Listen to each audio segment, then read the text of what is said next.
Operasi militer khusus Rusia ke Ukraina terus bergulir hingga hari ke-220 pada Sabtu 1 Oktober. Ada sederet peristiwa di antaranya Presiden Ukraina Volodymyr Zelensky berjanji akan merebut kembali lebih banyak wilayah Ukraina Timur dalam sepekan, hingga pemimpin Chechnya mengatakan seharusnya Rusia menggunakan senjata nuklir hasil rendah di Ukraina.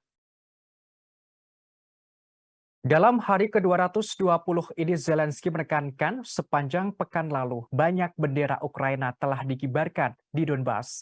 Ia mengungkapkan akan lebih banyak lagi bendera Ukraina dikibarkan selama sepekan ke depan. Zelensky mengatakan kepada warga Rusia bahwa mereka akan dibunuh satu persatu selama Presiden Vladimir Putin tetap berkuasa. Ia menyebut perang itu sebagai kesalahan bersejarah bagi Rusia. Dalam hari ke-220 ini juga pemimpin Chechnya Ramzan Kadyrov angkat bicara soal kondisi kota penting Liman yang dikuasai Ukraina di Ukraina Timur. Ia menerangkan Rusia harus mempertimbangkan untuk menggunakan senjata nuklir berdaya rendah. Terlebih setelah pasukan Moskwa dipaksa keluar dari kota itu. Sebagaimana diketahui, Rusia telah menarik pasukannya dari kota Liman. Kota itu merupakan kota penting di Ukraina Timur, letaknya di salah satu dari 4 wilayah Ukraina yang telah dicaplok Rusia. Terkini, kota tersebut dikabarkan telah direbut Ukraina.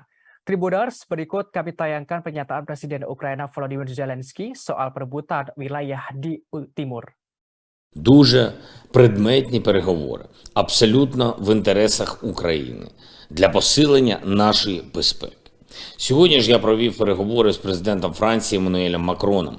Детально обговорили ситуацію на передовій, наші успіхи на фронті. Президент Макрон чітко підтримав нашу державу, засудив російські псевдореферендуми і спробу анексії нашої території. Обговорили посилення санкцій проти Росії. Також обговорили ситуацію на Запорізькій атомній станції, викрадення російськими окупантами генерального директора ЗАЕС Ігоря Мурашова. Це ще один прояв абсолютно відвертого російського терору, за який держава-терорист має нести постійно зростаюче покарання.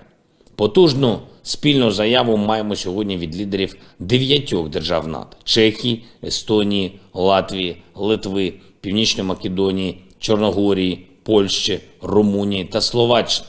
Вони засудили російські ескалаційні кроки.